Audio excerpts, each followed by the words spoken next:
Me chama de corrupto, porra! Já está conosco a nossa companheira jornalista Vera Magalhães em som e imagem. Eu gostei do título do que ela vai falar hoje. Saudão de fim de semestre da segundona. Bom dia, Vera Magalhães. Bom dia, Tiago Berrache. Saudão de Copa na segunda turma do Supremo. Bom dia para você, para todo mundo aí, para todos que nos ouvem e nos assistem neste dia de Brasil na Copa. É isso, Vera, que coisa. A segunda turma do Supremo fez uma liquidação de estoque antes do recesso. E o que essa decisão sobre José Dirceu, que já está em casa, a gente já informou aqui, afirma, ou pelo menos sinaliza sobre a disposição dos ministros no caso do ex-presidente Lula, hein, Vera? Pois é, Tiago, você vê que às vezes a gente acredita na racionalidade apenas jurídica dos ministros do Supremo e é levada a erro, age até de forma meio ingênua. Na semana passada eu conversei com ministros do Supremo, ministros inclusive da segunda turma, que diziam o quê? Que o recurso que havia na turma do ex-presidente Lula era um recurso frágil juridicamente, que, portanto, não deveria ser concedido, ele deveria ser negado. Isso antes mesmo do TRF4 dizer que não cabia recurso extraordinário, que não via, negar o provimento do recurso extraordinário, o que fez o ministro Fachin engavetar o pedido e depois, diante de uma nova provocação da defesa do ex-presidente Lula, remeter direto para o plenário e não para a turma. Agora eu vejo que ele fez isso já antevendo o que os ministros fizeram ontem na segunda turma, que foi um novíssimo puxadinho jurídico, Tiago. Eles inventaram uma história de plausibilidade jurídica de um recurso. Quer dizer, mesmo que ele não seja cabível neste momento, mesmo que juridicamente ele esteja prejudicado, lá na frente ele pode vir a ser acolhido por ter alguma plausibilidade jurídica e daí isso é motivo para mandar o ministro José Dirceu para casa, por exemplo. O caso dele muito parecido com o do ex-presidente Lula. Ambos estão condenados em segunda instância e nos dois casos o recurso era considerado frágil.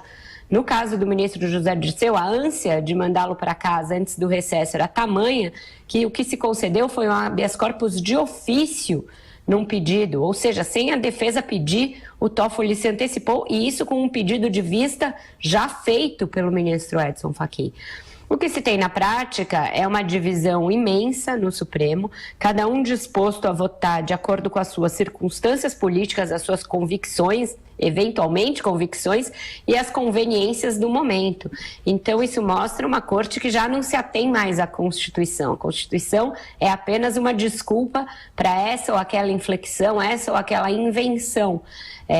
O grau de animosidade na turma ontem era muito grande. Isso mostra que eles estavam sim dispostos a conceder um habeas corpus semelhante para o ex-presidente Lula, Tiago. Isso, a meu ver, no entendimento de outros ministros da turma ou de fora e também de juristas com os quais eu conversei.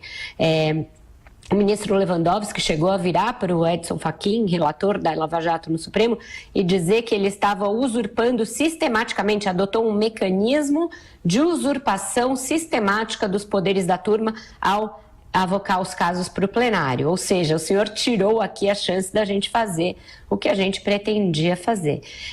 Então é uma turma bastante dividida, mas que estava sim propensa a conceder uma soltura ao ex-presidente Lula a despeito da fragilidade jurídica do seu recurso.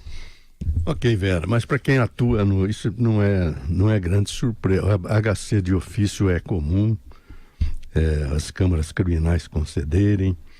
Agora, realmente está havendo uma nova revisão na parte do Supremo Tribunal, você tem razão. Mas é em benefício da liberdade, porque isso, Vera, não influi na decisão final. Se a decisão final com o trânsito em julgado for 40 anos, você vai cumprir os 40 anos, independentemente de ter ido aguardar em liberdade essa decisão. Mas, de qualquer maneira, o importante é que venha aí o recurso do Lula. E como é que fica, Vera?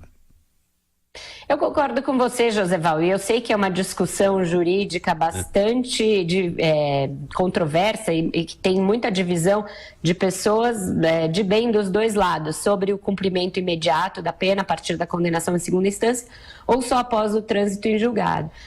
O que eu chamo a atenção é que não é disso que se trata. O que se fez foi driblar a jurisprudência vigente no Supremo e driblar a decisão no próprio HC do Lula.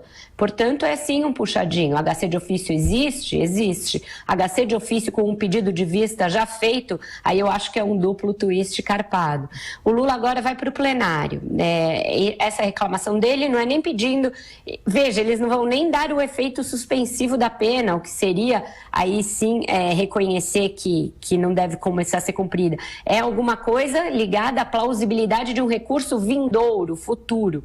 Eu acho que é difícil essa tese vingar no plenário. Mesmo o Celso de Mello, que votou a favor do HC do Lula lá atrás, contra a sua prisão num primeiro momento, terá dificuldades, a meu ver, de acolher uma tese assim tão inovadora, esse inovador é bastante entre aspas. O mesmo eu acho em relação à ministra Rosa Weber.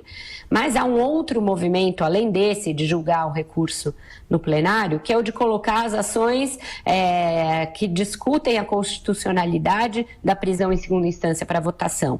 Isso deve ser feito depois que o ministro Dias Toffoli assumir a presidência do Supremo, que ocorrerá em setembro. Aí ele deve levar ao plenário, aí sim, a discussão de constitucionalidade da prisão ou não após condenação em segunda instância. E aí a gente vai ter de ver o quê? Vai ter de ver se a ministra Rosa Weber vai manter o seu entendimento anterior, aquele primeiro, que para ela era o cumprimento da pena só após o trânsito em julgado, ou seja, só após todos os recursos, ou se ela terá mudado de convicção, além só de respeitar o colegiado, como ela fez na questão do HC. Então aí pode haver, quando as ADCs forem à mesa, pode haver uma mudança no colegiado que faça com que o ex-presidente Lula seja libertado da prisão. Eu acredito que se isso acontecer depois de setembro, depois do Toffoli assumir a presidência da corte, já não haverá tempo para o PT fazer o que pretendia, que era tentar registrar o Lula e esperar ele ser impugnado, mas que isso gerasse efeitos políticos na eleição. Aí o processo eleitoral já estará muito avançado, o PT já terá tido de escolher outro candidato. A ver, esse é o cenário que eu vislumbro hoje, mas está tendo muita reviravolta e os ministros do Supremo já não agem de acordo com a Constituição, agem de acordo com os grupos de poder que interferem lá dentro, Joseval. E o cenário que você vislumbra para as 3 da tarde, hein, Magalhães?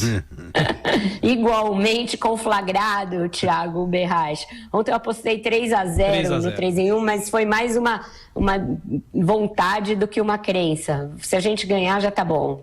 Bom, e falando sobre o nome do programa, então o placar vai ser 3-1, combinado? Tá, e aí hoje não tem 3 em 1, tá, pessoal? Deixa eu aproveitar para avisar. O programa volta amanhã, mas hoje o nosso pessoal de futebol aí, do esporte, vai comandar as discussões e a gente vai estar ligado ali ouvindo. Ô Vera, bom trabalho, até mais tarde. Até mais tarde.